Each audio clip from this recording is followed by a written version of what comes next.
এই ছেলে তুমি কথা বলবে, আসো কাঙ্গিয়া। আমাদের যে সমস্ত মানুষের লড়াই করেছে, যুদ্ধ করেছে, তাদেরকে কিভাবে নির্মমভাবে অত্যাচার নির্যাতন করা শুরু হলো। আমরা দেখলাম যে মানুষগুলো বুকে রক্ত দিয়েছে। এই ছেলে তুমি কথা বলবে, আসো কাঙ্গিয়া। এই বিষয়গুলো আমরা চোখের সামনে দেখেছি যে যারা যুদ্ধ করেছে, সংগঠন করেছে, তাদের পরিবার পরিজনকে, তাদের ভাই বোনদের, ছেলেদেরকে কিভাবে সেই আওয়ামী লীগ যারা সেদিন ক্ষমতায় বসেছিল স্বাধীনতার পরে পরেই, তারা সেদিন কিভাবে তাদের সমস্ত স্বপ্নকে ভেঙে চুরমার করে দিয়েছে। আমাদের চোখের সামনে দেখেছি যে সাধারণ মানুষ সেদিন না খেতে পেয়ে রাস্তায় মেয়েরা মায়েরা তারা এক মুঠো ভাতের জন্য ঘুরে বেরিয়েছে, ভাতের ফ্যানের জন্য ঘুরে বেরিয়েছে।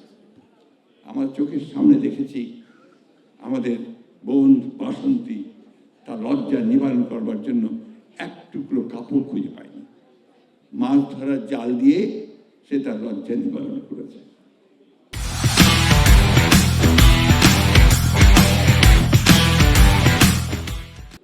আজকাল অনেকেই সেই কথা ভুলে গেছে, আর যতদিন আওয়ামী লীগ ছিল তো তারা সেই কথা ভুলেই মনেই করতে চায় নাই। কিন্তু আমরা সেই কথা ভুলিনি, কারণ ওই যে 1971 সালের স্বাধীনতা যুদ্ধের এই বিজয়ের দিনে আমাদের সেই সমস্তগুলো সেই দিন থেকেই টুকরো টুকরো হয়ে যাওয়া শুরু হয়েছে বন্ধুগণ।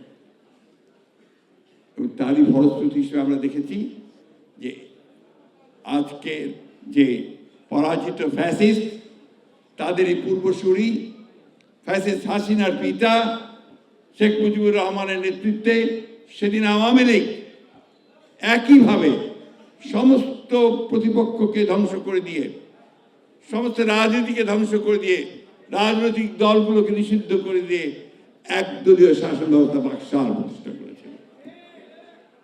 এটা আমাদের বারবার বলা দরকার, বারবার বলা দরকার। আওয়ামী লীগকে আমাদের চিনে রাখতে হবে যে এই আওয়ামী লীগ সেই আওয়ামী লীগ যে স্বাধীনতার পরে পরেই আমাদের গণতন্ত্রের স্বপ্নকে ধ্বংস করেছিল। এটা বারবার মনে রাখতে হবে বন্ধুগণ। সেদিনকার সেই কথাগুলো মনে হলে আজকের বিজয়ের যে আনন্দ, সেই আনন্দ সত্যি ম্লান হয়ে আসে।